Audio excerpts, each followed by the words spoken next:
Good afternoon, all. Good afternoon, Miss. Good afternoon, Miss. Good afternoon, ma'am. Good afternoon, Miss. Yes, we കഴിഞ്ഞ ക്ലാസ്സിൽ നമ്മൾ discuss ചെയ്ത ഓർമ്മയുണ്ടോ? Exercise നമ്മുടെ class ഉണ്ടായിരുന്നത്.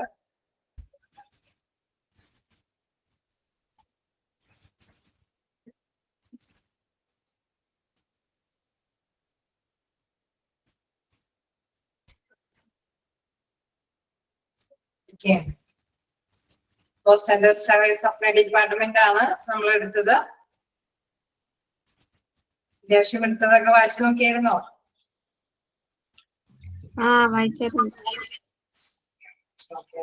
ടെസ്റ്റ് ഒക്കെ നിങ്ങൾ അറ്റൻഡ് ചെയ്തു. ഒരു ക്വസ്റ്റ്യൻ മാറി ശ്രദ്ധിക്കുക അല്ലെ. നമ്മള് എടുത്തേക്കാൾ കൂടുതൽ അല്ലെ ഇവിടെ വരെയാണ് എടുത്തത്. അതൊക്കെ ക്ലിയർ ചെയ്തിട്ടുണ്ട്. അപ്പോ നമ്മൾ എവിടെ വരെയാ എടുത്തു നിർത്തിയത്? ഈ ഒരു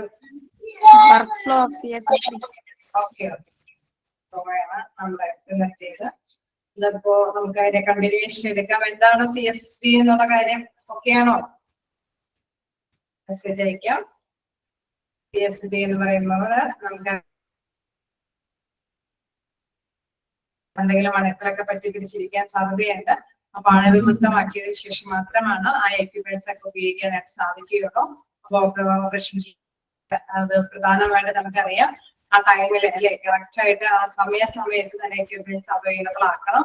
തീർച്ചയായിട്ടും സെൻട്രലിൽ ഇത്തരത്തിലുള്ള എക്യുപ്മെന്റ്സുകൾ സപ്ലൈ ചെയ്യുന്ന ഡിപ്പാർട്ട്മെന്റ്, സ്റ്റെറിലൈസ് ചെയ്ത എക്യുപ്മെന്റ്സ് സപ്ലൈ ചെയ്യുന്ന ഡിപ്പാർട്ട്മെന്റ് ആണ് എന്താണ് CSSD department, central sterilise supply department.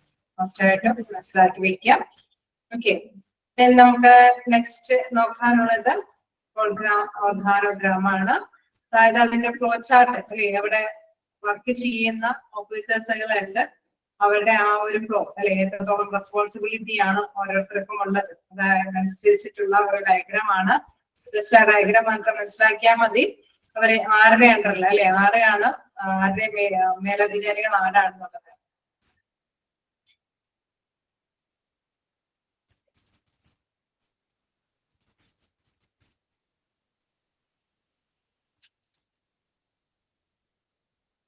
Lower flow of right chip.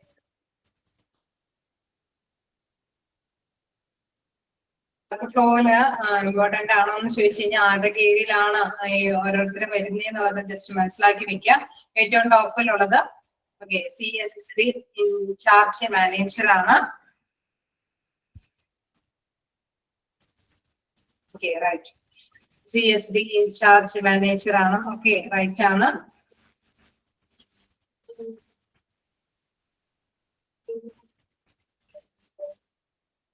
Next എന്താണ് CSD ടെക്നീഷ്യൻസ്.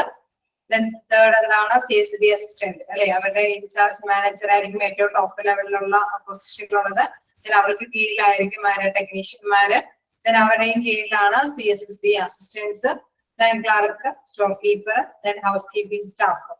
ആ ഒരു ഫ്ലോ ചാർട്ട് ആണ് അവിടെ കാണിച്ചിരിക്കുന്നത്. ഏറ്റവും ടോപ്പ് ലെവലിലുള്ള ഉത്തരവാദിത്തങ്ങൾ അല്ലെ, ആ ഒരു ഡിപ്പാർട്ട്മെന്റിലെ ഏറ്റവും ടോപ്പ് ലെവലിലുള്ള ഉത്തരവാദിത്തങ്ങൾ CSD ഇൻചാർജ് മാനേജറിന് അല്ലെങ്കിൽ ഇൻചാർജിനോ അല്ലെങ്കിൽ മാനേജറിനാണോ ഉള്ളത്. ടെക്നീഷ്യന്മാരെ അസിസ്റ്റ് ചെയ്യാനുള്ളവര്. എന്താണ് ക്ലർക്ക്, സ്റ്റോർ കീപ്പർ അല്ലെ, കാര്യങ്ങൾ കൃത്യമായിട്ട് തന്നെ ഓരോ എക്യുപ്മെന്റ്സുകളെല്ലാം ഓരോ ദിവസം അനുസരിച്ചിട്ട് തന്നെ കളക്ട് ചെയ്യുന്നതൊക്കെ അല്ലെ റെക്കോർഡിക്കലി കീപ്പ് ചെയ്യുന്ന ഹൗസ് കീപ്പിംഗ് സ്റ്റോർ കീപ്പർമാരുണ്ട്. ഹൗസ് കീപ്പിംഗ് സ്റ്റാഫുകൾ, അതായത് അവിടെ ക്ലീനിങ് അല്ലെ അത് കാര്യങ്ങളൊക്കെ ചെയ്തു പോകുന്ന സ്റ്റാഫുകളുണ്ട്. ഓക്കെ ആണോ? ക്ലിയർ ആണോ?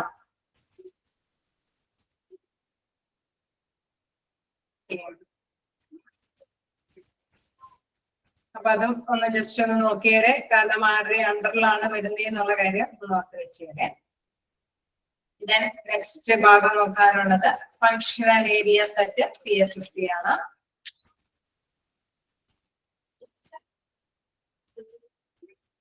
ഫങ്ഷണൽ ഏരിയ സെറ്റ് CSSD-യിൽ എന്താണ് പ്രധാനമായിട്ടുള്ളത്? തീർച്ചയായിട്ടും എന്താണ് അവരുടെ പ്രവർത്തനങ്ങൾ അല്ലെ, അവരുടെ പ്രവർത്തനങ്ങൾ എന്താണെന്നുള്ളതിന്റെ ഒരു ചാർട്ടാണ്. നമുക്കറിയാം എന്താണ് ഒരു എക്യുപ്മെന്റുകൾ എന്താണ് അത് കണ്ടാമിനേറ്റഡ് ആയിട്ടുള്ള മലിനീകൃതമായിട്ടുള്ള എക്യുപ്മെന്റുകളായിരിക്കും. അത് കൃത്യമായിട്ട് തന്നെ കളക്ട് ചെയ്യണം, ക്ലീൻ ചെയ്യണം, എന്താണ് അത് എന്താണ് സ്റ്റെറിലൈസ് ഒക്കെ ചെയ്ത് പാക്ക് ചെയ്ത് ഓരോരുത്തർക്കും ആവശ്യമായിട്ടുള്ള ടൈമിൽ ഡിസ്ട്രിബ്യൂട്ട് ചെയ്യും. ആ ഒരു പ്രധാനപ്പെട്ട റോളാണ് CSSD ഡിപ്പാർട്ട്മെന്റിൽ നടക്കുന്നത്. അതുകൊണ്ട് തന്നെ ആ ഒരു ഏരിയയിൽ നമുക്ക് നോക്കാം. ഫസ്റ്റ് വേണം റിസീവിംഗ് ഏരിയ. ഇതാണ് ആദ്യം തന്നെ ഈ എക്യുപ്മെന്റ്സുകൾ അല്ലെ മലിനീകൃതമായിട്ടുള്ള എക്യുപ്മെന്റുകൾ കളക്ട് ചെയ്യുന്ന ഒരു place receiving area. Then cleaning area, നമുക്കത് ക്ലീൻ ചെയ്യുകയും കാര്യങ്ങളൊക്കെ ചെയ്യണം അല്ലെ, നല്ല വൃത്തിയായിട്ട് തന്നെ അത് വെള്ളമൊക്കെ ഉപയോഗിച്ചിട്ട് തന്നെ ക്ലീൻ ചെയ്യേണ്ടതുണ്ട്. ദെൻ പാക്കിംഗ് ഏരിയ, അങ്ങനെ ക്ലീൻ ചെയ്ത് പാക്കിംഗ് കാര്യങ്ങളൊക്കെ ചെയ്തിട്ട് പോകണം. ദെൻ എന്താണ് സ്റ്റെറിലൈസ് ചെയ്യുക. സ്റ്റെറിലൈസ് ചെയ്യുക എന്ന് പറഞ്ഞാൽ അണുവിമുക്തമാക്കുന്ന പ്രൊസീജിയറിലേക്ക് പോകണം. ജസ്റ്റ് നമ്മൾ എന്താണ് വെള്ളം ഉപയോഗിച്ച് ക്ലീൻ ചെയ്ത് കഴിഞ്ഞ് കഴിഞ്ഞാൽ അതിലെ അണുക്കൾ നശിച്ചു പോകുമോ? ഇല്ല അല്ലെ. അതുകൊണ്ടാണ് നമ്മൾ അണുവിമുക്തമായ ഏരിയയിലേക്ക് കൊണ്ടുവിടുന്നത്. കാരണം ഒരിക്കലും നമുക്ക് നഗ്നനേത്രങ്ങളിൽ കൊണ്ട് നോക്കുമ്പോൾ കുഴപ്പമില്ല, ഓക്കെ അത് ക്ലീൻ ആയിട്ടുണ്ട്, പക്ഷെ അതില് അണുക്കളൊക്കെ പറ്റി പിടിച്ചിരിക്കാനുള്ള സാധ്യത ധാരാളമുണ്ട് അല്ലെ. അതുകൊണ്ട് തന്നെയാണ് സ്റ്റെറിലൈസേഷൻ എന്ന പ്രവർത്തനം അവിടെ സാധ്യമാക്കുന്നത്. അപ്പൊ സ്റ്റെറിലൈസേഷൻ ഏരിയയിലേക്ക് പോകുന്നു, സ്റ്റോറേജ് ഏരിയയിലേക്ക് പോകുന്നു, ഡിസ്ട്രിബ്യൂഷൻ ഏരിയ, വീണ്ടും ഡിസ്ട്രിബ്യൂഷൻ ഏരിയയിലേക്ക്, അതായത് മറ്റു ഡിപ്പാർട്ട്മെന്റുകൾക്ക് ആവശ്യമായിട്ടുള്ള രീതിയിൽ അത് സ്റ്റോർ ചെയ്ത് കീപ്പ് ചെയ്ത് വെക്കുന്നു, അവർക്ക് ആവശ്യത്തിനനുസരിച്ചിട്ട് കൊടുക്കുന്നു, ഡിസ്ട്രിബ്യൂട്ട് ചെയ്ത് കൊടുക്കുന്നു. അപ്പൊ ഫസ്റ്റ് നമുക്ക് നോക്കാം റിസീവിംഗ് ഏരിയ. ഡീറ്റെയിൽ ആയിട്ട് തന്നെയാണ് അവിടെ വിവരിക്കുന്നത്. നോക്കാം. Item used from several departments of the hospital are transferred to CSSD for cleaning and sterilization. നമുക്കറിയാം എന്താണ് ക്ലീനിങ് എക്യുപ്മെന്റ്സുകളൊക്കെ ക്ലീൻ ചെയ്യാനും അണുവിമുക്തമാക്കാനായിട്ട് വിവിധ ഡിപ്പാർട്ട്മെന്റുകളിൽ നിന്ന് അല്ലെ വ്യത്യസ്ത ഡിപ്പാർട്ട്മെന്റുകളിൽ നിന്നാണ് ഈ ഐറ്റംസുകളൊക്കെ എന്താണ് ഇവിടേക്ക് എത്തിക്കുന്നത് അല്ലെ. ഐറ്റംസ് യൂസ്ഡ് ഫ്രം അല്ലെ വ്യത്യസ്ത ഡിപ്പാർട്ട്മെന്റുകളിൽ നിന്നാണ് എത്തിക്കുന്നത്. Preferably the items which get stained with the blood or body fluids should be decontaminated with the sodium hypochlorite solution in the user department itself before sending to CSSD. ഇവിടെ വീണ്ടും എടുത്തു പറയുന്ന ഒരു കാര്യമാണ്, അതായത് CSSD ഡിപ്പാർട്ട്മെന്റിലേക്ക് അയക്കുന്നതിന് മുമ്പ് തന്നെ ഓരോ ഡിപ്പാർട്ട്മെന്റിലും ഇത്തരത്തിലുള്ള അണുക്കൾ നിറഞ്ഞ എക്യുപ്മെന്റ്സ് അല്ലെ അത് ജസ്റ്റ് ഒന്ന് വാഷ് ചെയ്യണം. എന്ന് വെച്ചാൽ എന്താണ് അവിടുത്തെ പെട്ടെന്ന് ആ അണുക്കള് അങ്ങനെ പാടി നമുക്ക് എല്ലാവർത്തേക്കും വ്യാപിപ്പിക്കാൻ പറ്റില്ല അല്ലെ. അതായത് കൊണ്ടുപോകുന്ന മുറയ്ക്ക് തന്നെ അണുക്കൾ എല്ലാവർക്കും എന്താണ് ചിലപ്പോ വേണമെങ്കിൽ ഡിസീസസുകൾ പരത്താം അല്ലെ, അസുഖങ്ങൾ പരത്താൻ സാധ്യതയുണ്ട്. അതുകൊണ്ട് തന്നെ സെൽഫായിട്ട് അതാത് ഡിപ്പാർട്ട്മെന്റ് സോഡിയം ഹൈഡ്രോക്ലോറൈഡ് സൊല്യൂഷൻ ഉപയോഗിച്ചിട്ട് ഒന്ന് അല്ലെ അത് ഒന്ന് മലിനീകൃതമായിട്ടുള്ള എക്യുപ്മെന്റ് ഒന്ന് വാഷ് ചെയ്യുന്നത്. അതായത് അണുക്കളെ ജസ്റ്റ് ഒന്ന് നശിപ്പിച്ചതിന് ശേഷം മാത്രമാണ് ഈ ഡിപ്പാർട്ട്മെന്റിലേക്ക് കൊണ്ടുപോകാനായിട്ട് സാധിക്കുകയുള്ളൂ. കാരണം അവിടെ ജസ്റ്റ് അതിനുശേഷമാണ് അവർ വീണ്ടും എന്താണ് ഈ മലിനീകൃതമായിട്ടുള്ള എക്യുപ്മെന്റ്സുകളെ വീണ്ടും വാഷ് ചെയ്ത് എന്താണ് വീണ്ടും പാക്കിംഗ് കാര്യങ്ങളൊക്കെ ചെയ്ത് സ്റ്റെറിലൈസേഷൻ ഒക്കെ ചെയ്ത് സ്റ്റോർ ചെയ്ത് ഡിസ്ട്രിബ്യൂട്ടിംഗ് ഏരിയയിലേക്ക് എത്തിക്കുന്നത്. അത്രയും ഒരു പ്രോസസ്സിംഗ് അവിടെ നടപ്പാക്കുന്നുണ്ട്. The accepting area of a CSSD should have entry to outside the storage window with a counter. നമുക്കറിയാം ഈ എക്യുപ്മെന്റുകളെല്ലാം ഈ ക്ലീനിങ്ങും സ്റ്റെറിലൈസേഷനും ഒക്കെ വേണ്ടി കൊണ്ടുവരുന്ന എക്യുപ്മെന്റുകളെല്ലാം എന്താണ് ആക്സെപ്റ്റിംഗ് ഏരിയയിലെ കൗണ്ടർ വഴിയാണ് അത് സ്വീകരിക്കുന്നത്. Items should be counted and received. അതായത് എത്രത്തോളം എക്യുപ്മെന്റ് ഉണ്ട് എന്നുള്ളതൊക്കെ എണ്ണം തിട്ടപ്പെടുത്തിയതിനു ശേഷമാണ് അത് സ്വീകരിക്കുന്നത്. Subsequently, the instruments are examined and unsharpened instruments are stored out or disposed of. Necessary entries of the accepted items are made in the records. അതായത് നമുക്കറിയാം ഇങ്ങനെ കൊണ്ടുവരുമ്പോ അല്ലെ ചില ഷാർപ്പായിട്ടുള്ള എക്യുപ്മെന്റ്സുകളൊക്കെ ആയിരിക്കും ചിലപ്പോൾ വരുന്നത്. അതൊക്കെ എക്സാമിൻ ചെയ്ത് പരിശോധിച്ച് ഓക്കെ എല്ലാം ഓക്കെ ആണോ അല്ലെ, എല്ലാ നമ്മുടെ കേടുപാടുകളൊക്കെ തിരുത്തുന്നതിനോടൊപ്പം തന്നെ അത് നഷ്ടപ്പെട്ടു പോയാലും പ്രശ്നമാണ് അല്ലെ. അപ്പൊ നമ്മൾ ക്ലീനിങ് കാര്യങ്ങളൊക്കെ ചെയ്യുന്നതിനോടൊപ്പം തന്നെ എല്ലാ കാര്യങ്ങളും എക്സാമിൻ ചെയ്ത് അത് വിലയിരുത്തിയതിനു ശേഷം എന്തെങ്കിലും ഉണ്ടെങ്കിൽ അല്ലെ ആ ഒരു എക്സാമിനേഷൻ നടത്തുമ്പോൾ പരിശോധന നടത്തുമ്പോഴൊക്കെ അത് കൈകാര്യം ചെയ്ത് മനസ്സിലാക്കി എന്തെങ്കിലുമൊക്കെ ഡിസ്പോസ് ചെയ്യാനുണ്ടെങ്കിൽ അതൊക്കെ എന്താണ് ഡിസ്പോസ് ചെയ്ത് അതിന് ശേഷം അത് സ്വീകരിക്കാൻ necessary entries of the accepted items ആണ് മേഡ് ഇൻ ദ റെക്കോർഡ്സ്. അതിനുശേഷം സ്വീകരിക്കുന്ന ഐറ്റംസ് മസ്റ്റായിട്ട് എന്താണ് അവിടെ റെക്കോർഡ് ചെയ്ത് അല്ലെ അത് റെക്കോർഡിൽ സൂക്ഷിക്കേണ്ടതുള്ളത് കൊണ്ട് തന്നെ അത് കൃത്യമായിട്ട് തന്നെ സ്വീകരിക്കുന്നതെല്ലാം റെക്കോർഡ് ചെയ്യുക. Then afterwards, the items are transferred to cleaning area. അതിനുശേഷം നമ്മളിങ്ങനെ അല്ലെ അത് എവിടെയാണോ റിസീവിംഗ് ഏരിയയിലേക്ക് സ്വീകരിക്കുന്ന ഐറ്റംസുകളെല്ലാം തന്നെ റെക്കോർഡ് ചെയ്ത് സ്വീകരിച്ചതിന് ശേഷം മാത്രം എന്താണ് അടുത്ത ക്ലീനിങ് സെക്ഷനിലേക്ക് അത് ഡിസ്ട്രിബ്യൂട്ട് ചെയ്ത് വെച്ചാൽ ക്ലീനിങ് ഏരിയയിലേക്ക് കൈമാറ്റം ചെയ്യുക എന്നത്. ഓക്കെ, ക്ലിയർ ആയോ? അതായത് മലിനീകൃതമായിട്ടുള്ള എക്യുപ്മെന്റുകൾ സ്വീകരിക്കുന്ന ഇടം എന്ന് പറയുന്നത് റിസീവിംഗ് ഏരിയ ആണ്. റിസീവിംഗ് ഏരിയയിൽ വെറുതെ അങ്ങോട്ട് സ്വീകരിച്ച് അടുത്ത ഭാഗത്തേക്ക് ഞങ്ങൾ വിടുകയാണ് ചെയ്യുന്നത്. അത് കൃത്യമായിട്ട് തന്നെ പരിശോധിച്ച് ഉറപ്പിച്ച് എത്ര എണ്ണം ഉണ്ട് അതൊക്കെ നോട്ട് ചെയ്തതിന് ശേഷം മാത്രമാണ് അത് സ്വീകരിച്ചതിന് ശേഷം മാത്രമാണ് അടുത്ത സെക്ഷനിലേക്ക് ക്ലീനിങ് സെക്ഷനിലേക്ക് വിടുന്നത്. ക്ലിയർ ആണോ?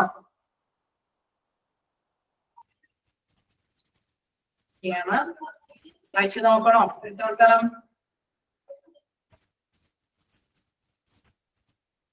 ഓർഗാനോഗ്രാം നമ്മൾ നോക്കി. Then functional areas ആയിട്ട് CSSP ഉണ്ട്. അതിലെ ക്വസ്റ്റ്യൻസ് ഒക്കെ കാണാറുണ്ട് കേട്ടോ. ഓരോ സെക്ഷൻ കഴിയുമ്പോൾ അടുത്തൊരു ഭാഗം ഏതാന്നുള്ളതൊക്കെ ചോദിച്ചു കാണാറുണ്ട്.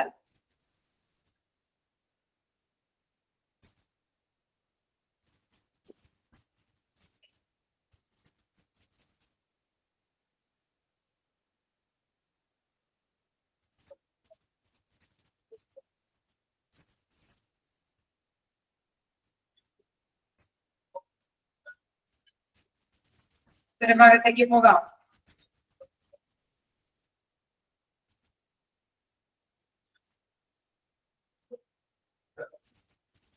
നമ്മള് നോക്കേണ്ട ഒരു പോയിന്റ് വിൻഡോ കൗണ്ടർ വഴിയാണോ നമ്മളിത് സ്വീകരിക്കുന്നത്. അതായത് ഒരു നമുക്കറിയാലോ ഇത് ഒരു വിൻഡോ കൗണ്ടർ പോലെ ഇങ്ങനെ കൊടുത്തിട്ടുണ്ടാവും. അല്ലാതെ എക്യുപ്മെന്റ്സുകളൊക്കെ ആ ഒരു വിൻഡോയിലേക്ക് കൊണ്ടതാണ് കളക്ട് ചെയ്യുന്നത്. എക്യുപ്മെന്റ്സുകളൊക്കെ സ്വീകരിക്കുന്നത് അതുമാതിരി തന്നെ സ്വീകരിക്കുന്ന കൗണ്ടറിലൊന്നായിരിക്കില്ല ഡിസ്ട്രിബ്യൂട്ട് ചെയ്യുന്നത്. ഇങ്ങനെ സ്റ്റെറിലൈസേഷൻ ഒക്കെ ചെയ്തിട്ട് വേറെ കൗണ്ടറിൽ കൂടെയാണ് അത് ഡിസ്ട്രിബ്യൂട്ട് ചെയ്യുന്നത്. അതായത് ഇത് സ്റ്റെറിലൈസേഷൻ ചെയ്തതിന് ശേഷമുള്ള എക്യുപ്മെന്റ്സ്. കാരണം ഇതൊന്നും അല്ലെ കൂടിക്കലർന്ന് എന്താണ് എല്ലാത്തിലും എന്താണ് ആളുകളൊന്നും പറ്റിപ്പിടിക്കാതിരിക്കാൻ വേണ്ടിയിട്ടാണ് അത്തരം നടപടികൾ സ്വീകരിക്കുന്നത്.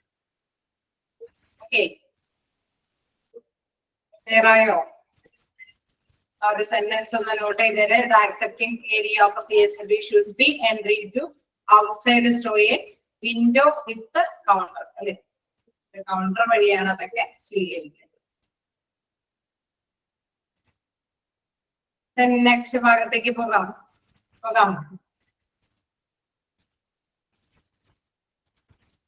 Cleaning area. Here the instruments are cleaned either manually or by using machines.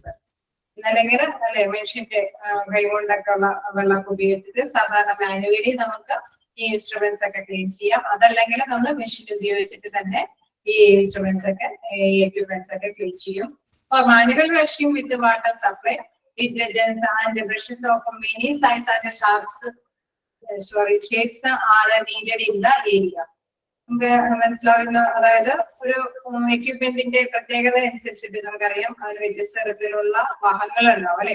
അവിടെ എല്ലാം തന്നെ ബ്രഷ് എത്തേണ്ടതുണ്ട്. അതനുസരിച്ചിട്ട് സൈസും കാര്യങ്ങളൊക്കെ അനുസരിച്ചിട്ട് തന്നെ ഡിസൈൻ ചെയ്തിട്ടുള്ള ബ്രഷും കാര്യങ്ങളൊക്കെ ഉപയോഗിച്ചിട്ട് ഡിറ്റർജൻസ് ഒക്കെ ഉപയോഗിച്ചിട്ട് തന്നെ അതിന്റെ വെള്ളമൊക്കെ ഉപയോഗിച്ച് ആവശ്യത്തിന് വാട്ടർ സപ്ലൈ ഉപയോഗിച്ചിട്ട് തന്നെ മാനുവലി അത് ക്ലീൻ ചെയ്യുക.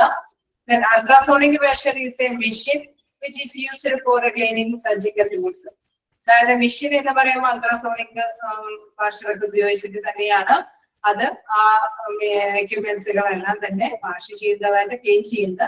It turns high frequency sound waves into mechanical vibration that makes small bubbles that burst on the internal surface of the tool and to remove the waste particles. അപ്പൊ ഇങ്ങനെ ഇത് കൊടുക്കുമ്പോഴല്ലേ കൂടുതൽ സമ്മർദ്ദത്തോട് കൂടിയിട്ട് വെള്ളം ഫഷ് ചെയ്ത് ചെല്ലുമ്പോൾ എന്താ പ്രത്യേകത? അവിടെ ഉള്ളിലൊക്കെ ഉണ്ടെങ്കിലും എല്ലാ അണുക്കളും അങ്ങോട്ട് പുഷ് ചെയ്ത് അല്ലെ അത് ഭയങ്കരമായിട്ട് തന്നെ ആ ഒരു ഫ്രീക്വൻസി ആ ഒരു ഹൈ ഫ്രീക്വൻസി ചെല്ലുന്നതോടൊപ്പം തന്നെ എന്താണ് ഈ അണുക്കളൊക്കെ തീർച്ചയായും അല്ലെ ആ ഒരു അതിന്റെ പ്രഷർ കൊണ്ട് തന്നെ അണുക്കളൊക്കെ നഷ്ടപ്പെട്ടു പോകാനൊക്കെ ആയിട്ടുള്ള സാധ്യതയുണ്ട്. അപ്പൊ ഇതാണ് മാനുവലി വേണമെങ്കിൽ യൂസ് ചെയ്യാം. അതല്ല അല്ല ചില എക്യുപ്മെന്റ്സുകൾ ചിലപ്പോൾ കുഴപ്പമുണ്ടാവില്ല. ചില എക്യുപ്മെന്റ്സുകളൊക്കെ മെഷീൻ ഉപയോഗിച്ചിട്ടും ആയിരിക്കും ക്ലീൻ ചെയ്യുന്നത്. ചില എക്യുപ്മെന്റ്സുകളൊക്കെ ചിലപ്പോൾ ഭയങ്കര മർദ്ദം ചെല്ലുന്ന തലമുറ ചിലപ്പോൾ ആ എക്യുപ്മെന്റ്സ് അതുകൊണ്ടിരിക്കാനായി പോകും. അങ്ങനെ ഉണ്ടാവില്ലേ? ഉണ്ടാവോ? മർദ്ദം ഫ്രീക്വൻസി കൂടുന്നതനുസരിച്ചിട്ട് പ്രഷറും ഇതുകളൊക്കെ കൂടുന്നതനുസരിച്ചിട്ട് തന്നെ. ഓക്കെ, അപ്പൊ അതാണ് അവിടെ പ്രധാനമായിട്ട് ശ്രദ്ധിക്കേണ്ടത്. മാനുവലി ക്ലീൻ ചെയ്യേണ്ട എക്യുപ്മെന്റ്സുകളും ഉണ്ടാവാം, അതേ സമയം മെഷീൻ ഉപയോഗിച്ചിട്ട് ക്ലീൻ ചെയ്യുന്ന മെഷീൻസും ഉണ്ടാവാം. രണ്ട് രീതിയിലും ഈ എക്യുപ്മെന്റ്സുകളെല്ലാം ഉപയോഗിച്ചിട്ട് കൃത്യമായിട്ട് തന്നെ ക്ലീൻ ചെയ്യുക. After the tools R washed, they are dried in the oven dryer and transferred to the packing area. ഇങ്ങനെ ക്ലീൻ ചെയ്ത എക്യുപ്മെന്റ്സുകളെല്ലാം തന്നെ വാഷ് ചെയ്തതിനു ശേഷം എന്താണ് അവര് ഉണക്കുക. ഇത് ഓവണല്ലേ, ഓവണിലൊക്കെ വെച്ച് തന്നെ ഉണക്കാനായിട്ട് ഉണക്കേണ്ടത്. അതിനുശേഷമാണ് ഇത് പാക്കിംഗ് ഏരിയയിലേക്ക് ഇട്ട് കൊടുക്കേണ്ടത്. ഓക്കെ, ക്ലിയർ ആയോ? ക്ലീനിങ് ഏരിയ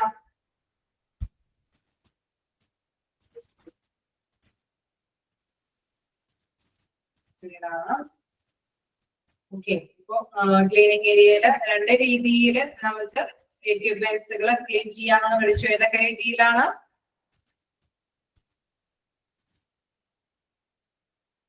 മാനുവലി, പിന്നെ മെഷീൻ ഉപയോഗിച്ചിട്ട് മാനുവലി ക്ലീൻ ചെയ്യാനായിട്ട് സാധിക്കുന്നത് അല്ലെ. ഓക്കെ, ചിലപ്പോ നമ്മള് രണ്ട് ഏരിയ കവർ ചെയ്തു. ഏതൊക്കെ ഏരിയയാണ് നമ്മൾ കവർ ചെയ്തത്?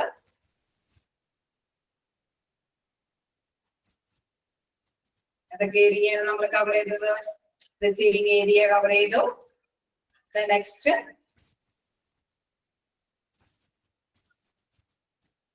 ക്ലീനിങ് ഏരിയ കവർ ചെയ്തു. ഇനി നെക്സ്റ്റ് നോക്കുക എന്താണ്? Packing area. ഓക്കെ, പാക്കിംഗ് ഏരിയയിൽ എന്താണ് പറയുന്നത് നോക്കാം. Cleaned and dried instruments. ഒക്കെ, ക്ലീൻഡ് അറിയോ? എന്താ പറയുക, ലാസ്റ്റ് അവർ ആയതുകൊണ്ട് നമ്മൾ ഇങ്ങനെ ഫസ്റ്റ് അവർ ഒക്കെ കഴിഞ്ഞ് റിലാക്സ് ചെയ്ത് പോയി ചിലപ്പോൾ ക്ലാസ്സിൽ വിട്ടു. അതുകൊണ്ടാണ് പാക്കിംഗ് ഏരിയ എന്ന് പറയുമ്പോൾ എന്താണ്? Cleaned and dried instruments before sterilization, so that they are not tainted while handling after they are sterilized. അപ്പൊ എന്താണ് ഇവിടെ പ്രധാനമായിട്ടും പറയുന്നത്? ഈ ഒരു സ്റ്റെറിലൈസേഷൻ അല്ലെ, ആഫ്റ്റർ ദേ ആർ സ്റ്റെറിലൈസേഷൻ നമുക്കറിയാം എപ്പോഴും എന്താണ് അവിടെ തീർച്ചയായിട്ടും അണുക്കളൊന്നും പറ്റി പിടിക്കാനൊന്നും പാടില്ല അല്ലെ. അതുകൊണ്ട് തന്നെ പാക്കിംഗ് സെക്ഷനിലേക്ക് വിടാം.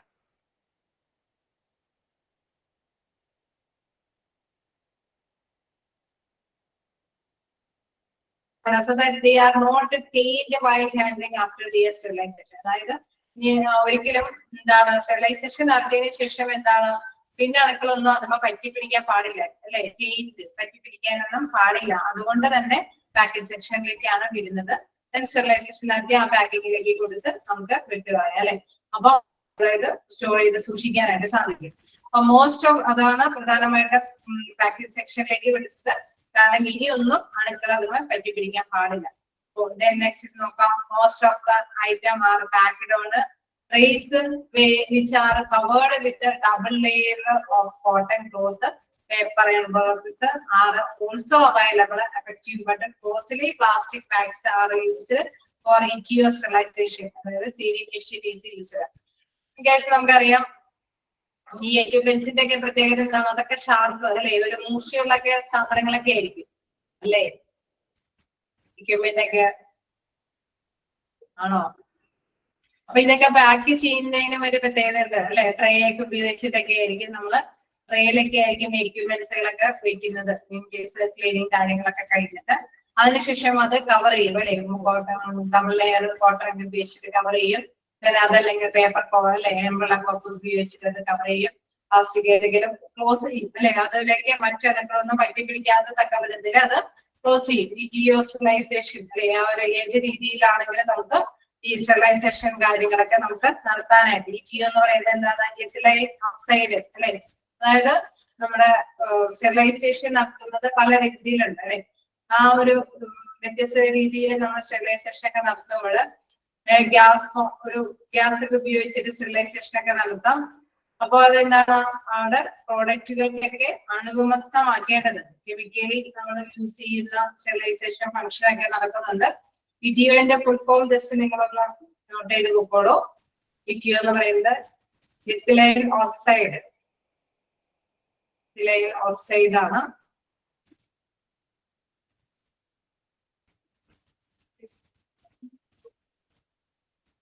അതായത് നമ്മള് എന്താണ് ഓട്ടോക്ലേവ് ഉപയോഗിച്ചിട്ട് സ്റ്റെറിലൈസേഷൻ നടത്തും. കെമിക്കൽ സ്റ്റെറിലൈസേഷൻ നടത്തും. കെമിക്കൽ സ്റ്റെറിലൈസേഷൻ ആണെങ്കിൽ ETO, ethylene oxide. Okay, ETHY-LEAT.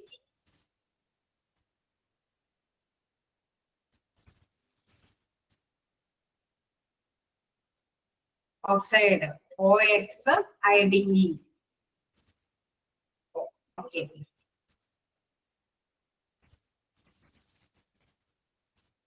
Not ചെയ്തോ? മെസ്സേജ് ക്ലിയർ ആയിട്ട് തന്നെ കൊടുത്തിട്ടുണ്ടായിരുന്നു.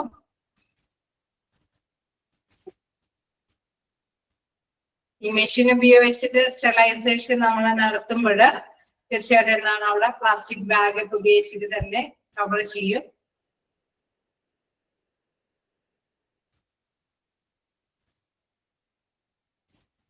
ഓക്കെ അല്ലേ? രണ്ട് രീതിയിൽ നമുക്ക് സ്റ്റെറിലൈസേഷൻ ഒക്കെ നടത്താം. അതിന്റെ പഠിക്കാനുണ്ട്, താഴേക്ക് അതിൽ വരുന്നുണ്ട്. ഓക്കെ, ഇവിടെ വരുന്നുണ്ട്.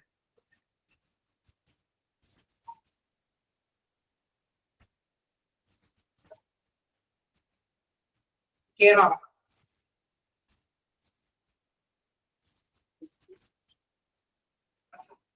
അപ്പൊ ആ രീതിയിലേക്ക് നടത്തുമ്പോൾ നമ്മള് പ്ലാസ്റ്റിക് ബാഗ് ഉപയോഗിച്ചിട്ടൊക്കെയാണ് സ്റ്റെറിലൈസേഷൻ നടത്തിയിരിക്കുന്ന എക്യുപ്മെന്റ്സുകളൊക്കെ അണുക്കളൊന്നും പറ്റി പിടിക്കാതിരിക്കാനായിട്ട് കവർ ചെയ്യുന്നത്. അങ്ങനെ എന്താണ് നെക്സ്റ്റ് എന്താണ് after packing and sealing the instruments are transferred for sterilization. അവിടെ സ്റ്റെറിലൈസേഷന് വേണ്ടിയിട്ടാണ് അടുത്ത ഒരു സെക്ഷനിലേക്ക് വിടുന്നത്. അപ്പൊ നമ്മള് റിസീവിംഗ് ഏരിയ കണ്ടു, ക്ലീനിങ് ഏരിയ കണ്ടു, പ്ലാനിങ് ഏരിയ പാക്കിംഗ് ഏരിയ കണ്ടു. ഈ പാക്കിംഗ് ഏരിയയിൽ നമ്മൾ മനസ്സിലാക്കി ഇൻസ്ട്രുമെന്റ്സ് ഒക്കെ പാക്ക് ചെയ്യുന്നത് ട്രേകളിലൊക്കെ ആക്കിയിട്ടാണ്, വ്യത്യസ്തമായ ട്രേകളിലൊക്കെ ആക്കിയാണ്. ചിലത് ലിനൻ കോട്ടൺ ഒക്കെ ഉപയോഗിച്ചിട്ട് കവർ ചെയ്യുന്നു, ചിലതൊക്കെ പേപ്പർ അല്ലെങ്കിൽ എൻവലപ്പ്, പേപ്പർ എൻവലപ്പ് ഒക്കെ ഉപയോഗിക്കുന്നു. അതേമാതിരി തന്നെ എന്താണ് ഈ പറഞ്ഞോണം മെഷീൻ ഒക്കെ ഉപയോഗിക്കുന്ന സ്റ്റെറിലൈസേഷൻ ഒക്കെ ആണെങ്കിൽ പ്ലാസ്റ്റിക് ബാഗുകൾ ഉപയോഗിച്ച് തന്നെ കവർ ചെയ്തിട്ടാണ് പാക്കിംഗ് സെക്ഷൻ അവിടെ അവസാനിക്കുന്നത്. അതിനുശേഷമാണ് സ്റ്റെറിലൈസേഷൻ ഒരു മേഖലയിലേക്ക് വിടുന്നത്. ഇനി നെക്സ്റ്റ് നോക്കാനുള്ളത് സ്റ്റെറിലൈസേഷൻ ഏരിയ. അപ്പൊ സ്റ്റെറിലൈസേഷനിൽ നമുക്കറിയാം അണുവ് മൊത്തമാക്കുന്ന പ്രോസസ്സാണ് അവിടെ നടക്കുന്നത്. Sterilization is done by either on two methods അല്ലെ, either of the two methods in the CSC. രണ്ട് രീതിയിലാണ് ഇത്തരത്തിലുള്ള അണുവ് മുക്തമാക്കുന്ന പ്രക്രിയ നടക്കുന്നത്. അതിലെ ഫസ്റ്റ് വൺ എന്ന് പറയുന്നത് ഓട്ടോക്ലേവ് സ്റ്റീം സ്റ്റെറിലൈസേഷൻ. ദെൻ എന്താണ് നെക്സ്റ്റ് എന്ന് പറയുന്നത് എത്തിലൈൻ ഓക്സൈഡ് മെഷീൻ PTO. അപ്പൊ നോക്കാം എന്താണ് ഇവിടെ ഓട്ടോക്ലേവ് വഴി എന്താണുള്ളത് നോക്കാം. എന്താണ് steam under pressure is the most affordable method of sterilization. ഇവിടെ പ്രധാനമായിട്ടും വലിയ കുഴപ്പമില്ലാതെ അല്ലെ നമുക്ക് ഫ്രണ്ട്ലി ആയിട്ടുള്ള രീതി ഒരുപാട് കോസ്റ്റ് ഒന്നും ആവാത്ത രീതിയിൽ സ്റ്റെറിലൈസേഷൻ ഒക്കെ ആണെങ്കിൽ ഓട്ടോക്ലേവ് സ്റ്റെറിലൈസേഷൻ ആണ്. എന്താണ് അവിടെ പറയുന്നത്, എന്താണ് steam at A temperature 121 degree centigrade under 15 points of pressure. അതായത് 15 points ഓഫ് മർദ്ദത്തിന്റെ അടിസ്ഥാനത്തിൽ തന്നെ 121 ഡിഗ്രി സെന്റിഗ്രേഡിലെ വെള്ളം അല്ലെ ടെമ്പറേച്ചർ കൊടുത്തിട്ടാണ് എന്താണ് നമ്മൾ സ്റ്റീം ചെയ്ത് ആണ് അവിടെ എന്താണ് ആ ഒരു അണുക്കളെയൊക്കെ നശിപ്പിച്ച് കളയുന്നത്. In this process 20 minutes is needed to sterilize. അങ്ങനെ 20 മിനിറ്റോളം അവിടെ എന്താണ് അണുക്കളെ നശിപ്പിച്ച് കളയുന്ന ആ പ്രോസസ് അവിടെ നടത്താം. അങ്ങനെ വരുന്നതിന് ശേഷമാണ് അവിടെ ഒരു ഓട്ടോക്ലേവ് വഴിയുള്ള സ്റ്റെറിലൈസേഷൻ ഫംഗ്ഷൻ അവിടെ സാധ്യമാകുന്നത്. Okay, first one steam sterilization. അതായത് നമ്മള് സ്റ്റീം സ്റ്റെറിലൈസേഷൻ എന്ന് പറയുന്നതിന്റെ മറ്റൊരു പേരാണ് ഓട്ടോക്ലേവ്. ഓട്ടോക്ലേവിൽ എന്താണ് ചെയ്യുന്നത്, 121 ഡിഗ്രി സെന്റിഗ്രേഡിലുള്ള ടെമ്പറേച്ചറിൽ 15 points മർദ്ദത്തിലാണ് അവിടെ സ്റ്റെറിലൈസേഷൻ ഫംഗ്ഷൻ നടക്കുന്നത്. ഒരു 20 മിനിറ്റോളമാണ് ആ പ്രക്രിയ ഇവിടെ സാധ്യമാകുന്നത്. അങ്ങനെ ആ 20 മിനിറ്റ് കൊണ്ട് പറ്റിപ്പിടിച്ചിരിക്കുന്ന അണുക്കളെയൊക്കെ നശിപ്പിച്ച് കളയുന്ന ഒരു പ്രക്രിയയാണ് അവിടെ നടപ്പാക്കുന്നത്. ക്ലിയർ ആണോ?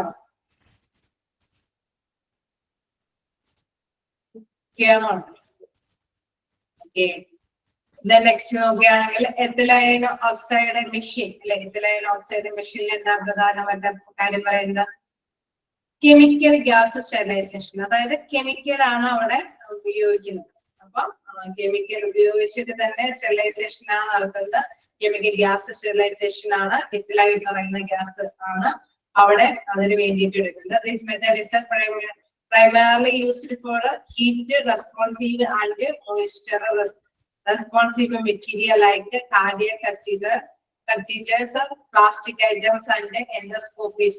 അതായത് നമുക്കറിയാം ചില അല്ലെ നമ്മള് ചില ക്ലീനിങ് കാര്യങ്ങളൊക്കെ പറഞ്ഞിട്ട് നമ്മൾ പറഞ്ഞു ചില എക്യുപ്മെന്റ്സുകളൊക്കെ സ്റ്റെറിലൈസേഷൻ ഒക്കെ നടത്തണമെങ്കിലും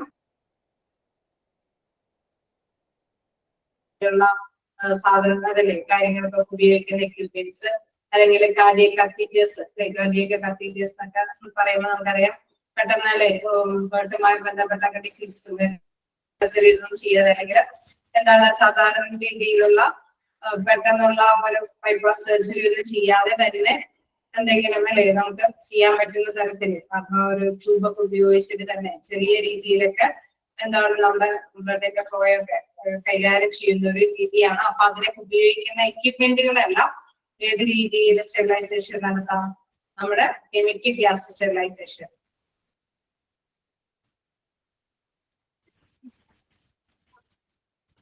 എൻഡോസ്കോപ്പി അല്ലേ ചോദിച്ചത്?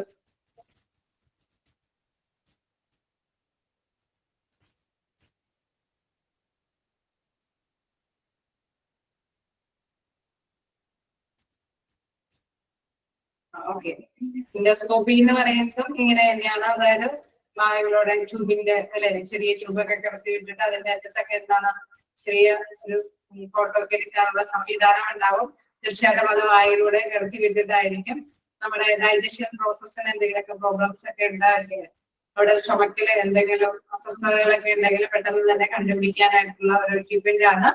അപ്പൊ ആ ഒരു എൻഡോസ്കോപ്പി നടത്തി കഴിഞ്ഞ് കഴിഞ്ഞാൽ തീർച്ചയായിട്ടും എന്താണ് കൃത്യമായിട്ട് ഒരു പിക്ചർ ഡോക്ടറിന് കണ്ടെത്താനായിട്ട് സാധിക്കും.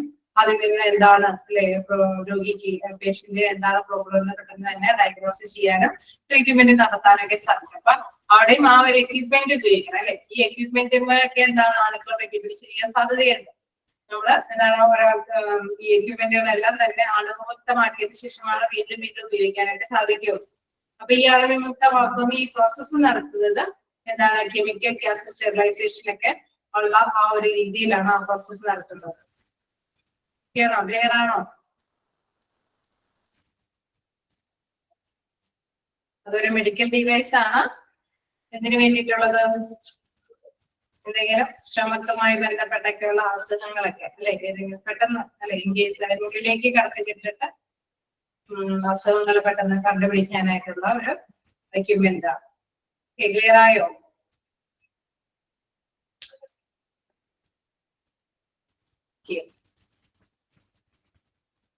അപ്പൊ ഇത് നമ്മൾ പറഞ്ഞത് it is a method primarily used for heat responsive and moisture responsive materials like cardiac catheters, plastic items that and endoscopies.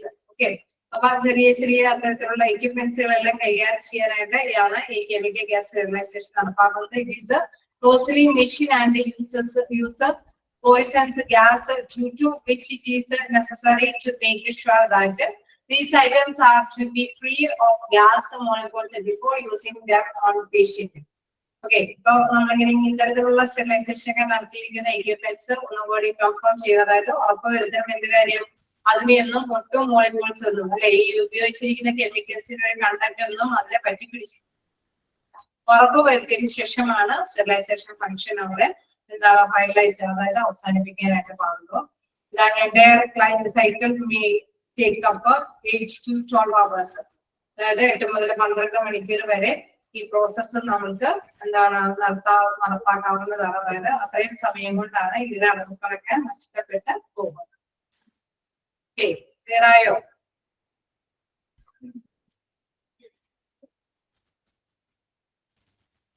Just വായിച്ചു നോക്കാം.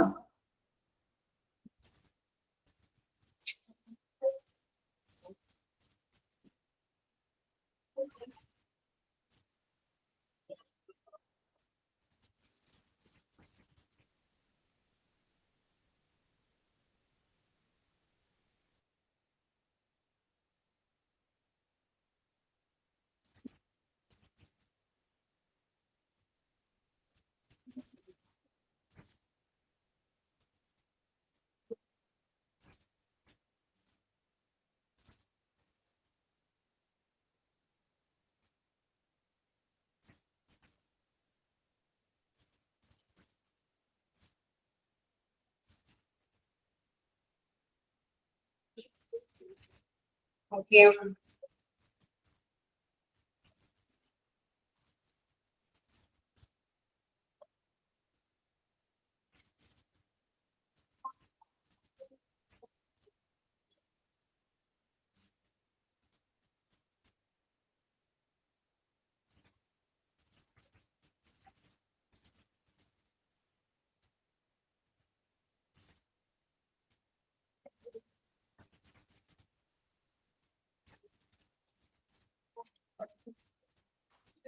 അടുത്തതിലേക്ക് പോകാം. ഫ്ലാഷ് സ്റ്റെറിലൈസർ ഓക്കെ അല്ലേ?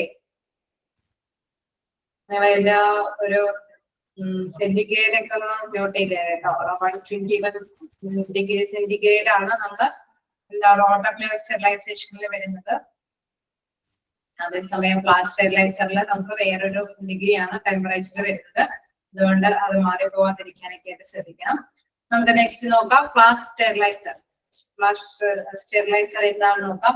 This machine is largely used in എന്താണ് operation theatre four emergency purpose. അതായത് നമുക്ക് operation തിയേറ്ററിൽ തന്നെ അല്ലെ ചില നടപടിക്രമങ്ങൾക്കൊക്കെ വേണ്ടിയിട്ട് തന്നെ ഇത് യൂസ് ചെയ്യുന്നുണ്ട്. അതായത് this is a special type of autoclave that have as a very short sterilization cycle of about 3 to 4 minutes owing to its ability to raise their temperature to 132 degree centigrade. അതായത് ഒരു അല്ലെ നമ്മള് പൊതുവെ നമുക്കറിയാം ഒരു 3-4 മിനിറ്റിനുള്ളിൽ ആണ് ആ സ്റ്റെറിലൈസേഷൻ പ്രോസസ് സൈക്കിൾ കംപ്ലീറ്റ് ആവുന്നത്. അവിടെ പ്രധാനമായിട്ടും എന്താണ് 132 ഡിഗ്രി ടെമ്പറേച്ചറിലാണ് അവിടെ അണുക്കളെ നശിപ്പിച്ച് കളയുന്നത്. അതായത് അത്രയും ഡിഗ്രി സെൽഷ്യസിൽ എന്താണ് 2-3-4 മിനിറ്റ് യൂസ് ചെയ്യുമ്പോൾ ഐക്യുമെന്റ്സ് ഒക്കെ അണുവിമുക്തമാക്കും. അപ്പൊ ഫ്ലാഷ് സ്റ്റെറിലൈസർ പൊതുവെ യൂസ് ചെയ്യുന്നത് ഓപ്പറേഷൻ തിയേറ്ററിലൊക്കെ എമർജൻസി പർപ്പസിനൊക്കെ വേണ്ടിയിട്ട് ഉപയോഗിക്കുന്ന സ്റ്റെറിലൈസർ ഏതാണെന്ന് കുറച്ച് ക്വസ്റ്റ്യൻ കാണാറുണ്ട്. അപ്പൊ മനസ്സിലാക്കി വെക്കുക. ഓപ്പറേഷൻ തിയേറ്ററിലൊക്കെ എമർജൻസി പർപ്പസിനൊക്കെ വേണ്ടി ഉപയോഗിക്കുന്ന സ്റ്റെറിലൈസർ എന്ന് പറയുന്നത് എന്ത് സ്റ്റെറിലൈസർ?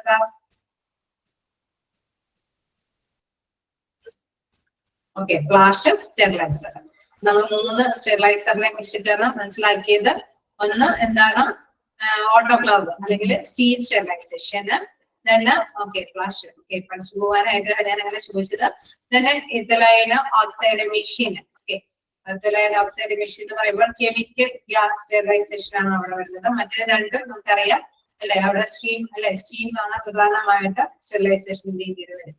ഓക്കെ, അതുകൊണ്ട് തന്നെയാണ് 2 മെത്തേഡ്സ് എന്ന് പറയുന്നത്. ഒന്ന് നമുക്കറിയാം ആവിയുടെ സഹായത്തോട് കൂടിയിട്ട് തന്നെ അണുക്കളെ നശിപ്പിച്ച് കളയുന്നു. അതോടൊപ്പം മറ്റൊന്ന് പറയുന്നത് എന്താണ് കെമിക്കൽ ഗ്യാസ് ഉപയോഗിച്ചിട്ടാണ് സ്റ്റെറിലൈസേഷൻ. അപ്പൊ ഫ്ലാഷ് സ്റ്റെറിലൈസർ ആണ് നമ്മൾ ഒന്നുകൂടെ പറയാം. അതായത് ലാർജ്ലി യൂസ് ചെയ്ത ഓപ്പറേഷൻ തിയേറ്ററിലൊക്കെ കൂടുതലായിട്ട് ഉപയോഗിക്കുന്ന സ്റ്റെറിലൈസർ ആണ്. This is a special type of autoclave that has a very short sterilization cycle. അതിന് ചെറിയ സൈക്കിൾ ആണുള്ളത് അല്ലെ, 3-4 മിനിറ്റിനുള്ളിൽ തന്നെ അവിടെ അണുക്കളെ നഷ്ടപ്പെടുത്തുമാക്കുന്ന തരത്തിലുള്ള രീതിയിൽ അല്ലെ ടെമ്പറേച്ചർ 132 ഡിഗ്രിയാണ്. അത്രയും സെന്റിഗ്രേഡിലാണ് ടെമ്പറേച്ചർ യൂസ് ചെയ്ത് 3-4 മിനിറ്റിനുള്ളിൽ അണുക്കളെ നശിപ്പിച്ച് കളയും. ഓക്കെ, അവിടെ കുറച്ച് പിക്ചർ കൊടുത്തിട്ടുണ്ട്. അതായത് automated autoclave, flash autoclave, simple autoclave, അങ്ങനെ പിക്ചറുകൾ കൊടുത്തിട്ടുണ്ട്.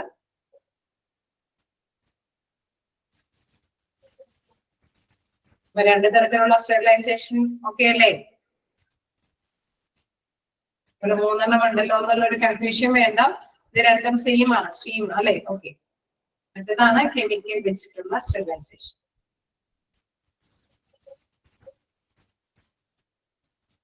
ഓക്കെ ആണ്.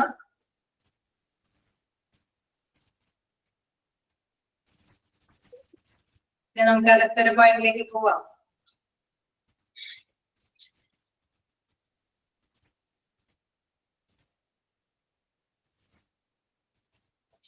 നമുക്കെടുത്ത് നോക്കാം സ്റ്റോറേജ് ഏരിയ. ആണ് സ്റ്റോറേജ് ഏരിയ എന്ന് പറയുന്നത്. അപ്പൊ നമ്മൾ ആദ്യം കണ്ട receiving area, packing area, then sterilization area. Next വേണമെന്ന് പറയുന്നത് storage area. After sterilization, the items are provisionally stocked in a cleaned rack from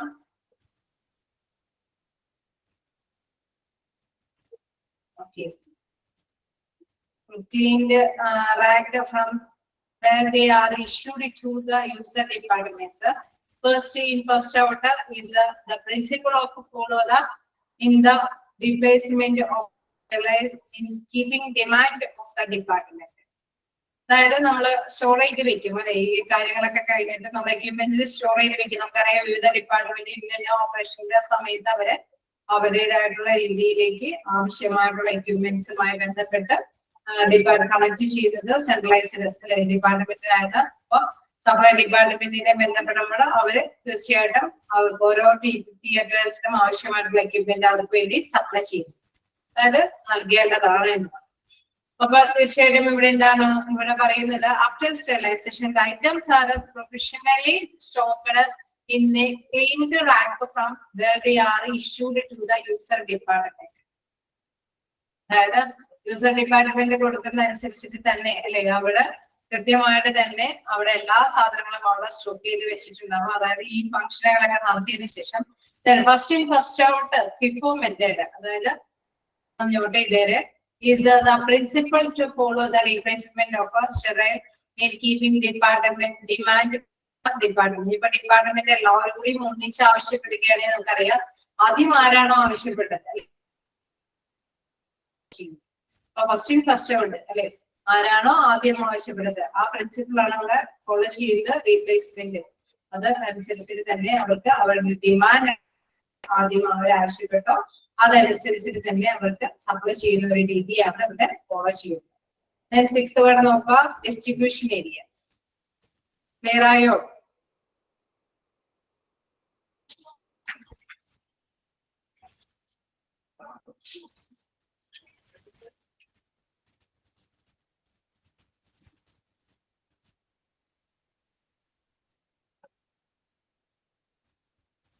next നോക്കാം, ഡിസ്ട്രിബ്യൂഷൻ ഏരിയ.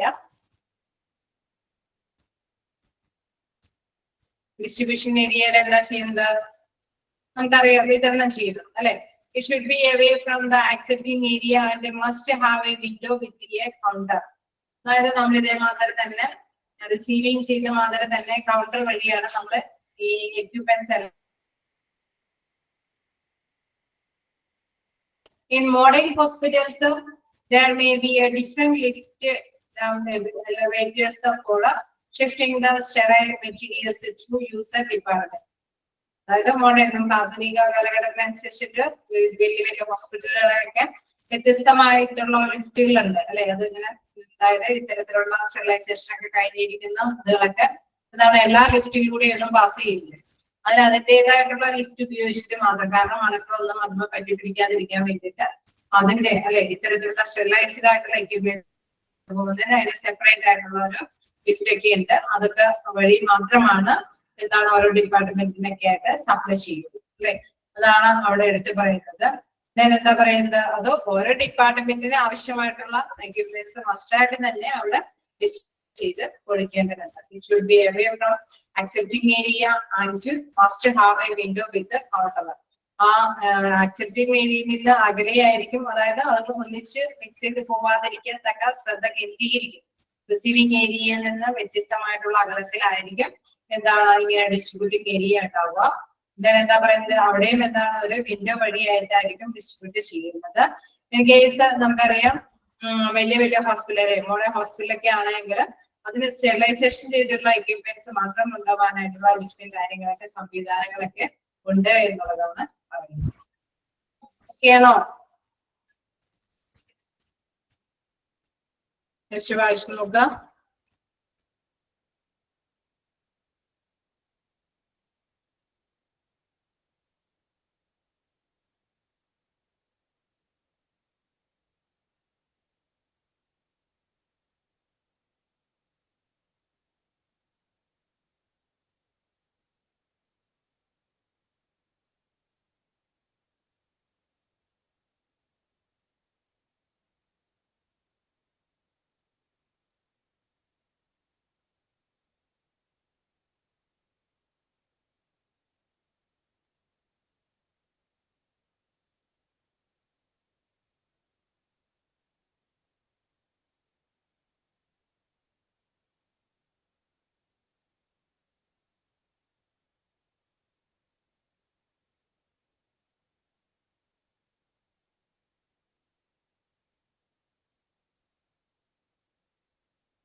എന്തെങ്കിലും ഡൗട്ടുകളുണ്ടോ? നോട്ട് ചെയ്ത് പോവേണ്ട ഇതൊക്കെ നോട്ട് ചെയ്തിട്ട് ഇറ്റിയും ഒക്കെ ഇമ്പോർട്ടന്റ് ആണ്. ടൈം ഡ്യൂറേഷനും ഡിഗ്രിയും നിങ്ങളൊന്ന് ജസ്റ്റ് നോട്ട് ചെയ്ത് തരാം. വ്യത്യസ്ത തരത്തിലുള്ള സ്റ്റെറിലൈസേഷൻ ഉണ്ടെന്നുള്ള കാര്യം നോട്ട് ചെയ്യാം. ഇത് ഇമ്പോർട്ടന്റ് ആണ്. ഓരോ സെക്ഷൻ ബേസ് ചെയ്തിട്ടും ക്വസ്റ്റ്യൻസ് കാണാറാണ്. ഫസ്റ്റ് റിസീവിംഗ് ഏരിയയും ക്ലീനിങ് ഏരിയ ഒക്കെ കഴിഞ്ഞതിന് ശേഷം വരുന്ന ഏരിയ അല്ലെ, ഏരിയസ് ഉള്ള രീതിയിൽ തന്നെ കാണാറുണ്ട്. അപ്പൊ അതുകൊണ്ട് തന്നെ ഈ ഓർഡർ ഫസ്റ്റ് ആയിട്ട് നിങ്ങൾ മനസ്സിലാക്കി വെക്കുക.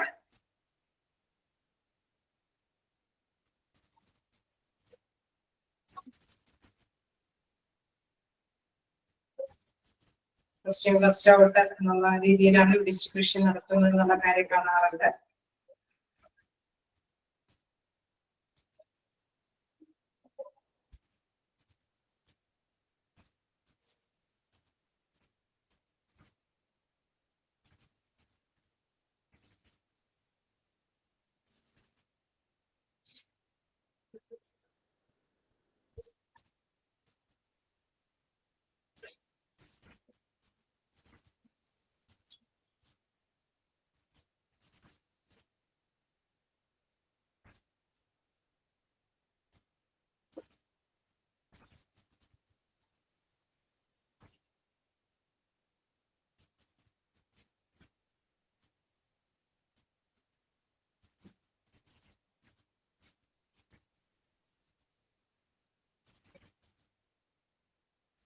ഓക്കെ അല്ലേ? അടുത്ത ഭാഗത്തേക്ക് പോകാം. എന്തെങ്കിലും ഡൗട്ടുകളുണ്ടോ? സ്റ്റാർട്ട് ചെയ്ത് വെച്ചാലോ? Then quality indicators used in CSSD. അപ്പോ നമുക്ക് അടുത്തൊരു ഭാഗം എന്ന് പറയുന്നത് ഈ ഒരു CSDയുടെ അല്ലെ സൂചികകളാണ്. അതായത് നമ്മൾ സ്റ്റെറിലൈസേഷൻ കാര്യങ്ങളൊക്കെ നടത്താറുണ്ടെന്ന് പറഞ്ഞു അല്ലെ, അത് പല രീതിയിലൊക്കെ നടത്താം. അതിന്റെ ആ ഒരു സൂചികകൾ എന്തൊക്കെയാണ് കാണിച്ചതെന്ന് നോക്കാം. First one mechanical indicators, second one chemical indicators, biological indicators. അതായത് ഇങ്ങനെ നമ്മൾ സ്റ്റെറിലൈസേഷൻ ഒക്കെ നടത്തുമ്പോൾ അണുക്കളൊക്കെ നഷ്ടപ്പെട്ടോ ഇല്ലയോ എന്നൊന്ന് ക്ലാരിഫൈ ചെയ്യാൻ വേണ്ടിയിട്ട് ചില സൂചികകളുണ്ട്. നമുക്ക് എന്താണ് മെക്കാനിക്കൽ ഇൻഡിക്കേറ്റേഴ്സിലെ പ്രത്യേകത, displaying record time, temperature, humidity and pressure throughout the time of sterilization cycle. അപ്പൊ മെക്കാനിക്കൽ ഇൻഡിക്കേറ്റേഴ്സ് ഉപയോഗിച്ചിട്ട് നമ്മളത് കൈകാര്യം ചെയ്യുമ്പോൾ അവിടെ കൃത്യമായിട്ട് തന്നെ ഡിസ്പ്ലേ ചെയ്യും എന്ത് അല്ലെ, ഇതെടുത്ത സ്റ്റാർട്ട് ചെയ്ത ടൈം, റെക്കോർഡ് ടൈം, ടെമ്പറേച്ചർ എത്രത്തോളം ടെമ്പറേച്ചർ അല്ലെങ്കിൽ സാന്ദ്രത അല്ലെങ്കിൽ പ്രഷർ മർദ്ദം ഉപയോഗിച്ചു എന്നുള്ളതെല്ലാം തന്നെ കൃത്യമായിട്ട് ആ സൈക്കിൾ, ആ സ്റ്റെറിലൈസേഷൻ സൈക്കിളുമായി ബന്ധപ്പെട്ടുള്ള എല്ലാ ഡീറ്റെയിൽസും അവിടെ വ്യക്തമായിട്ട് തന്നെ കാണിച്ചു തരും. അപ്പൊ നമുക്കറിയാം ഓക്കെ ഇത്ര സമയം എടുത്ത് ഇത്രയും ടെമ്പറേച്ചർ ഒക്കെ ഉപയോഗിച്ചിട്ടുണ്ട്, അപ്പൊ അത്യാവശ്യം അണുക്കളൊക്കെ നശിച്ചിട്ടുണ്ടാവുന്നൊക്കെ വിലയിരുത്താനൊക്കെ ആയിട്ട് സാധിക്കും. ഓക്കെ, മെക്കാനിക്കൽ ഇൻഡിക്കേറ്റേഴ്സ് ഓക്കെ അല്ലേ? ഇതെല്ലാം പ്രദർശിപ്പിക്കുന്നു അല്ലെ, ഡിസ്പ്ലേ ചെയ്ത് കാണിക്കുന്നു. നെക്സ്റ്റ് നോക്കുകയാണെങ്കിൽ കെമിക്കൽ ഇൻഡിക്കേറ്റേഴ്സ് ആണ്. ഓക്കെ, കെമിക്കൽ ഇൻഡിക്കേറ്റേഴ്സ് ആണ് നെക്സ്റ്റ് നോക്കാനുള്ളത്. എന്താണ് കെമിക്കൽ ഇൻഡിക്കേറ്റേഴ്സിൽ പറയുന്നത്? All chemical indicators are design to react to physical conditions inside the sterilizing chamber. അതായത് സ്റ്റെറിലൈസിംഗ് നടന്നുകൊണ്ടിരിക്കുമ്പോൾ അണുക്കളൊക്കെ നശിപ്പിക്കുന്ന പ്രവർത്തനം നടക്കുമ്പോൾ വളരെ ഭൗതികമായിട്ടുള്ള കണ്ടീഷൻസിലും കൂടി മനസ്സിലാക്കുന്ന ഒരു ഡിസൈൻ മോഡലിലാണ് ഇത് കൈകാര്യം ചെയ്തത്. This confirms that an autoclave or steam sterilizer is working. Okay, അത് ഉറപ്പുവരുത്തുന്നു ഓട്ടോക്ലേവ് സ്റ്റീം സ്റ്റെറിലൈസർ ഒക്കെ വർക്കിംഗ് അല്ലേ ആണോ എന്നുള്ളത് കൃത്യമായിട്ട് തന്നെ ഉറപ്പുവരുത്തുന്നു. There are many types of chemical indicators such as Bowis disc and test pack and chemical indicators strip. അതായത് ഇതിന്റെ ഒരു പ്രത്യേകത അനുസരിച്ചിട്ട് നമ്മൾ സ്ട്രിപ്പും കാര്യങ്ങളൊക്കെയാണ് ഉപയോഗിച്ചിട്ടാണ് അത് കൈകാര്യം ചെയ്തത്. അതായത് സ്ട്രിപ്പ് ഉപയോഗിച്ചിട്ട് നമ്മളിങ്ങനെ കളർ വേരിയേഷൻ കാണിക്കുന്നുണ്ടെങ്കിൽ അതിനെ റെപ്രസെന്റ് ചെയ്തിട്ടാണ് ഓക്കെ ഇതിലെ സ്റ്റെറിലൈസേഷൻ ഫംഗ്ഷൻ ഓക്കെ അണുക്കൾ ഇനിയും കുറച്ചും കൂടി ഉണ്ട്. അപ്പൊ ചിലപ്പോഴെങ്കിൽ കുറച്ചും കൂടിയും അതില് എന്താണ് നമ്മള് മർദ്ദം കയറ്റി വിടും അല്ലെ, ടെമ്പറേച്ചറൊക്കെ കടത്തി വിട്ടതിന് ശേഷം നമുക്ക് നോക്കാം എത്രത്തോളം ക്ലിയർ ആവുന്നില്ലേ?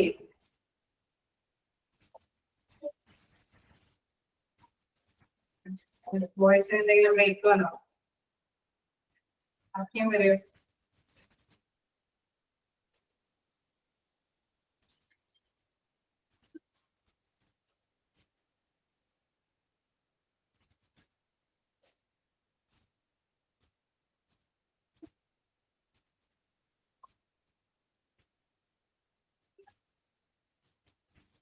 ആദ്യം വരെ ടെസ്റ്റ് ഉള്ളൂ അല്ലേ? ആണോ?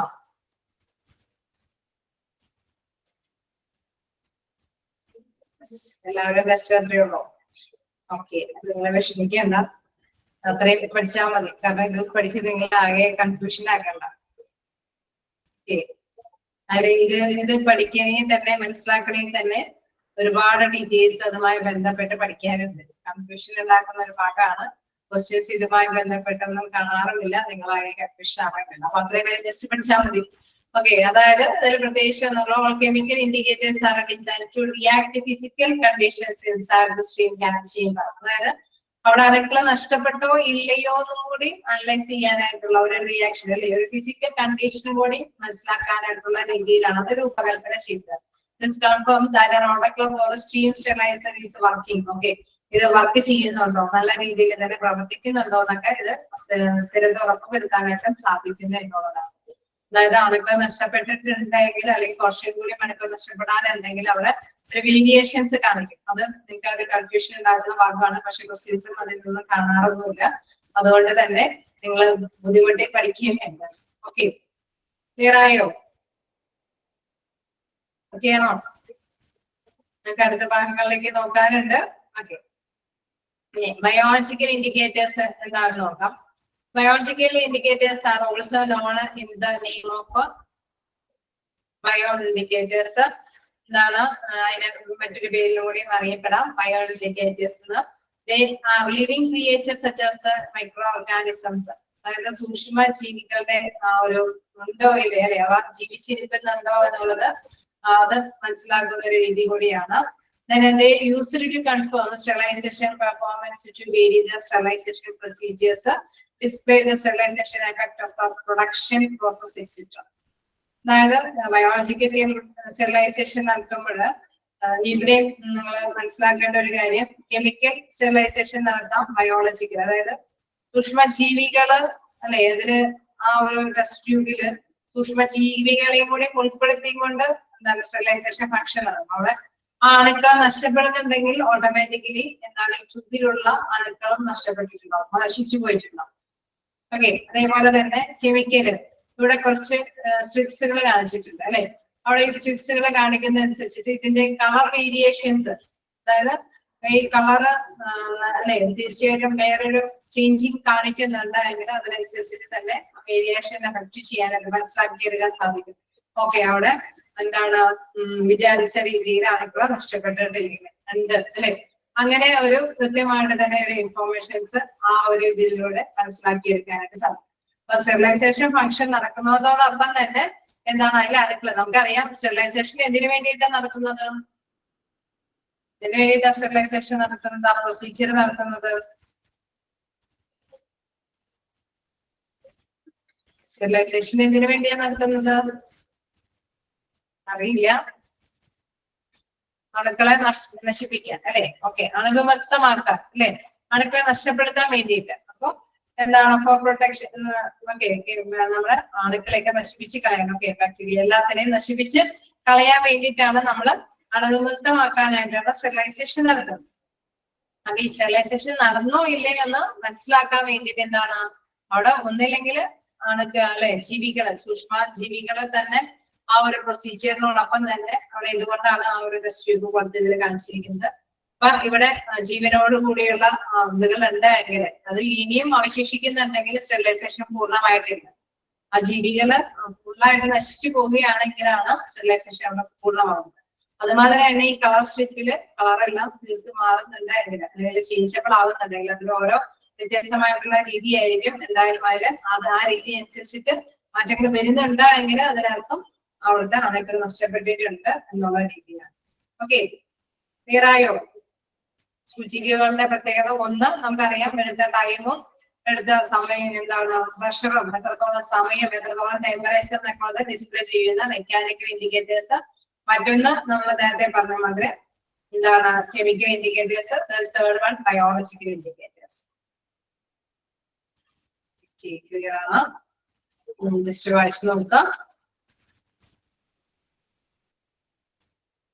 ഞാൻ അൺമ്യൂട്ട് ആക്കിയിട്ടുണ്ട്. നമുക്ക് അടുത്ത ഭാഗം നെക്സ്റ്റ് ക്ലാസ്സില് നമ്മുടെ നെക്സ്റ്റ് ക്ലാസ്സിൽ അധികം എടുക്കാനില്ല, കുറച്ച് ഭാഗമേ ഉള്ളൂ. നിങ്ങൾ ഇതോടൊപ്പം തന്നെ നമുക്ക് സെക്കൻഡ് മൊഡ്യൂളിലേക്ക് കയറാം, അല്ലെ? സെക്കൻഡ് പേപ്പറിലേക്ക് പോകാം. നമുക്ക് നേഴ്സിംഗ് അഡ്മിനിസ്ട്രേഷനും കൂടി ഒന്ന് സ്റ്റാർട്ട് ചെയ്യാം. ഓക്കെ, ക്ലിയർ അല്ലേ?